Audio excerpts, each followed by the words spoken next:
Yes, Envoy Kellogg backs away from reports of Tomahawks for Ukraine. Sweden makes statement on Gripen fighter jet deliveries to Ukraine. And how Vance predicts U.S. government shutdown after Trump's failed meeting with Democrats. That is news next. The U.S. government is facing a shutdown after an unsuccessful meeting between U.S. President Donald Trump and Democratic representatives, at which no agreement was reached on budget spending, according to U.S. Vice President J.D. Vance. Quote, "I think we're headed to a shutdown," Vance said, blaming Democrats who, according to him, do not want to take the right steps. Democrats, in turn, blame Republicans for the possible suspension of government operations. Why U.S. facing shutdown?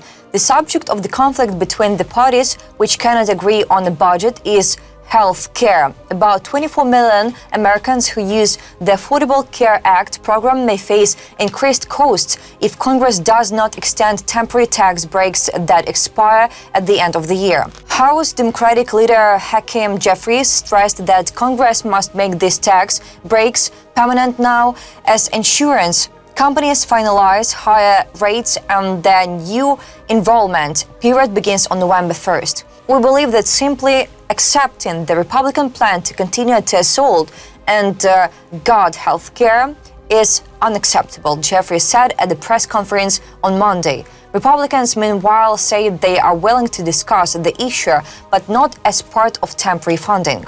They had some ideas that I actually thought were reasonable, and they had some ideas that the president thought was reasonable.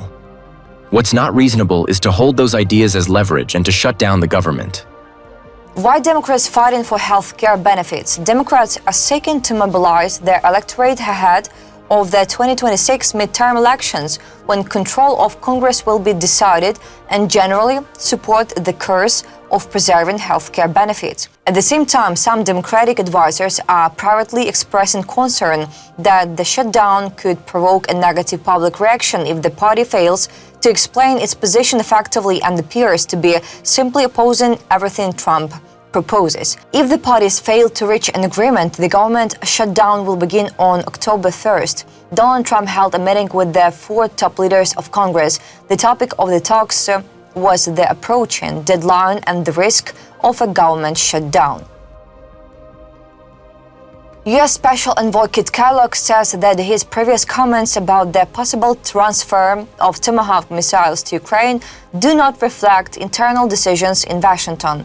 He stresses that the use of these missiles could significantly change the course of the war, The Guardian reports. Speaking at the Warsaw Security Forum, Kellogg stresses that he was only referring to public statements about providing Ukraine with Tomahawk missiles and had no inside information about the process or the final decision.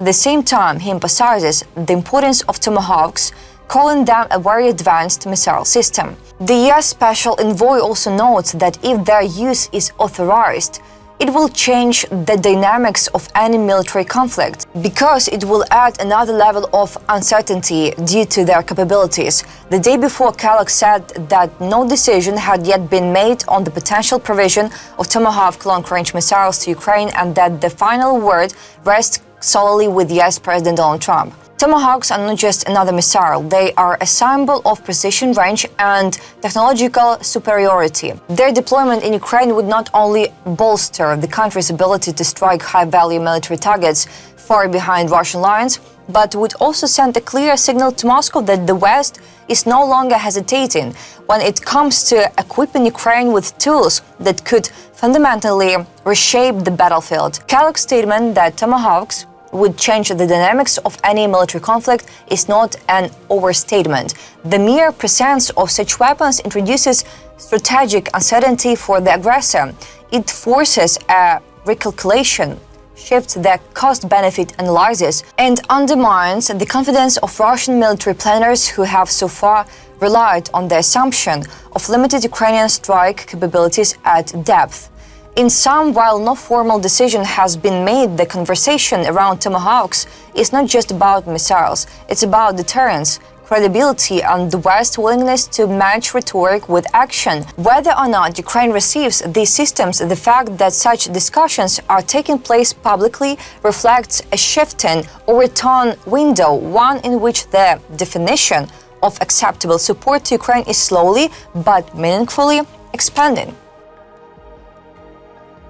Already 6 NATO countries have funded 4 packages of defense support for Ukraine, totaling over $2 billion within the framework of the Pearl prioritized Ukraine requirements list initiative. According to President Volodymyr Zelensky, he recalled that NATO and the United States jointly created this program and it began operating in August 2025. The first package, worth $578 million, was funded by the Netherlands. The second, worth $495 million, was provided by Denmark, Norway, and Sweden. The third package of $500 million was funded by Germany. Another package of $500 million was announced by Canada. Deliveries of the first 2 packages began in mid-September. The United States has already finalized with Canada and Germany the contents of the third and fourth packages. The program is working. It is helping very actively.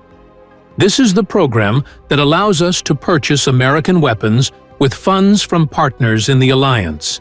And these are such things as Patriot missiles and HIMARS missiles. The American side is now coordinating with Ukraine on the 5th and 6th packages. In parallel, work has begun on the 7th, 8th, 9th and 10th packages. Lithuania, Latvia, Estonia, Luxembourg, Belgium and Iceland have declared readiness to make contributions to the 5th package. Ukraine expects to fill this program in October, and the overall goal is to add $1 billion to it every month. The Pearl initiative is aimed at ensuring the rapid supply of systems and weapons that can be purchased in the United States in order to strengthen Ukrainians' positions and create conditions for achieving a just and lasting peace. Sweden does not currently plan to supply Ukraine with JAS-39 Gripen fighter jets. The issue is still under consideration, expressing reports. In particular, spokesperson of the Swedish Ministry of Defense, Johan Hjelmstrand, said that work was still ongoing and that they had no new information on the matter. Meanwhile, Ukraine is interested in receiving the CD models as well as purchasing new Gripen E-jets. Hjelmstrand also added that Sweden and Ukraine continue to maintain a good and deep dialogue. Background: previously, Ukrainian Lieutenant General Ivan Havriluk stated that Sweden could provide Ukraine with multi-role Gripen fighter jets. The details of the deliveries are still unknown. According to Havriluk, additional deliveries of F-16 Mirage jets and even Gripens are expected. Ukrainian military did not disclose exactly when or how many fighter jets Ukraine will receive. In his words, "You will know when you see them in the sky." The JAS-39 Gripen is a multi-role light fighter jet produced by the Swedish company Saab. There are several variants: the older CD versions and the newer EF models. The C model is equipped with a 27mm Mother cannon, has 8 weapon hard points, and can carry air-to-air missiles as well as guided bombs and air-to-ground missiles. That's all for today. Thanks for watching this video. Support Ukraine, like and subscribe.